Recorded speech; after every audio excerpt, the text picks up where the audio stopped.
If I were starting from absolute zero, no investments, no portfolio, nothing set up, here's exactly how I would begin. And I want to walk you through it in the simplest possible way, without any hype, without overcomplicating things, and without pretending that you need to know every single financial term in the world just to get started. Because the truth is, most people don't start investing, not because they don't want to, but because it feels confusing, intimidating, or that your money is locked away and you won't have access to it in case of an emergency. But investing doesn't have to be like that. It's not about being perfect and trying to time the lows and the highs. It's about understanding a few basic principles and then allowing time and consistency to do the heavy lifting. So in this video, I want to break it all down for you. Why you should invest, how your money actually grows, what the different types of investments are, what an index fund really is, when the best time to start is, how much to invest, how to actually buy something in your accounts,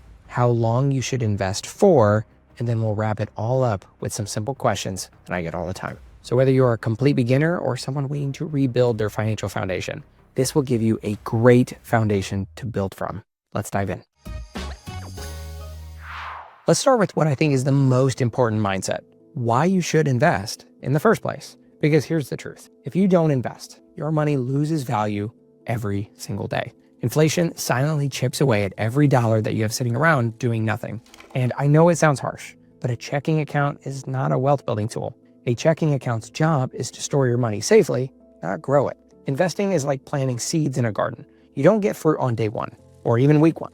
But imagine checking on that garden year after year, and it builds on itself, slowly at first, but then one day you look back and think, wow, that tiny seed that I planted became this entire tree. That's what investing does. It puts your money to work. They start earning for you instead of you being the sole provider. And that's the real reason to invest. Not because it's trendy, not because everyone on YouTube is talking about it, but because your future self deserves the reward of the work you're doing today. So if I were starting today, this is the mindset that I lead with. Investing isn't optional. It's essential. It's the bridge between the life you have now and the life you're trying to build. Now let's talk about how investing actually grows your money, because this part is so important and kind of like magic. The best way to explain it is through something called compound interest. Imagine rolling a snowball down a hill. At first, it collects just a tiny bit of snow, but as it keeps rolling, it grows faster and faster, not because of the snow already on the ground, but because the snowball itself becomes bigger, and the larger size helps it accumulate even more snow. That's your money when it's invested.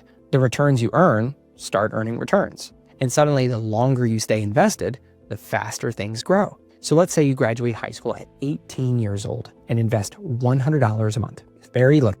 If you invested that for 45 years, even at the average rate of return in the S&P 500, so we'll say 8%, you're looking at over $500,000 at 63 years old. And the wild part is that you only put $54,000 of that over the course of your entire life. The rest of the $533,000 came from compound interest. That's why long-term investing is so powerful. It's not just about getting rich quick.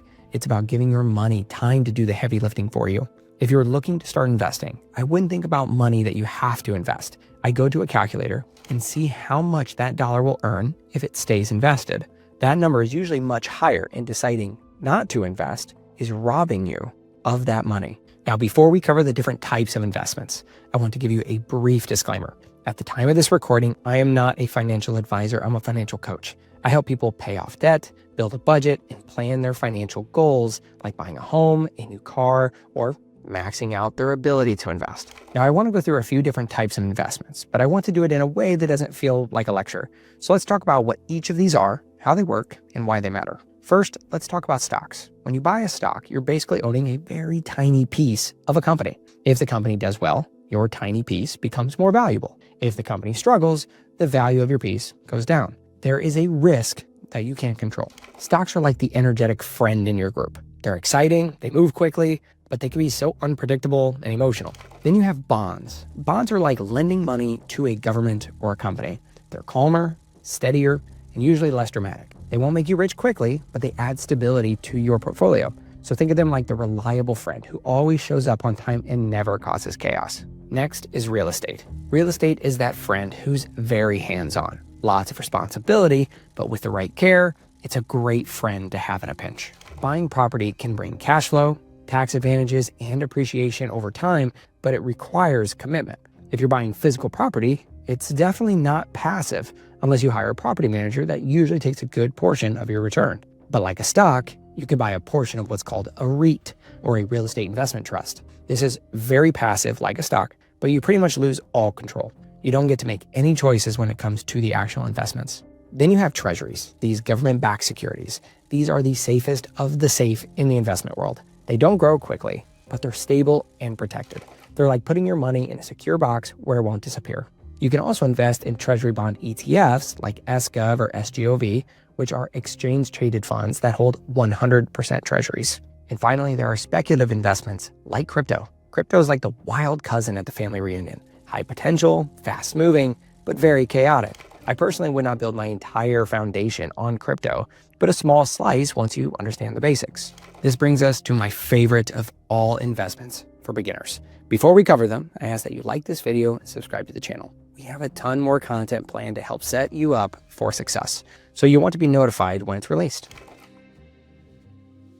Now let's cover what is an index fund and why I think that it's the MVP. If you've never heard of an index fund, let me explain it in the simplest way possible. An index fund is basically a giant basket of companies, hundreds, sometimes thousands, all bundled together. Instead of trying to pick which companies will win or lose, you just buy the entire basket. And here's why I'd start here if I were new. Index funds are simple. They're low cost, they're more diversified than single stocks, and historically, they perform extremely well over the long term. In this case, you're not trying to beat the market, you're just trying to be the market. And the market over long periods tends to go up. I'm basing much of my investments now on index funds to avoid volatility, so there is a strong foundation to build off. People love asking, is now the best time to invest? Or should I wait until after the election? Or should I wait until the market dips? And honestly, the real answer is always the same. The best time to start was yesterday. The second best time is today. Every single year, the market goes through ups and downs. Some years feel amazing and some feel terrifying. The weird thing is, the best investors are actually dead people because their portfolios just grow over time and they can't emotionally sell during dips because they're dead. My current strategy is to set aside a fixed amount per month, dollar cost averaging into the market, even if it's just a small amount, because the part that matters is taking action. Now let's talk about how much to invest. And I'm going to make this really easy. Start with what you can do consistently. Some people can invest hundreds each month. Some can invest thousands. Some can invest $10. It doesn't matter.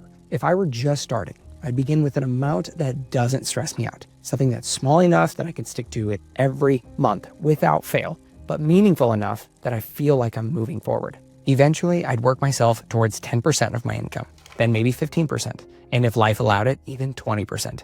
Investing isn't a competition, it's about being consistent. So how do you actually buy something? You don't have to have a guy on the floor of the New York Stock Exchange. It's so simple now. You open a Roth IRA or a brokerage account at Fidelity, Vanguard, Schwab, Robinhood, Webull, Wealthfront, whichever one fits your preferences.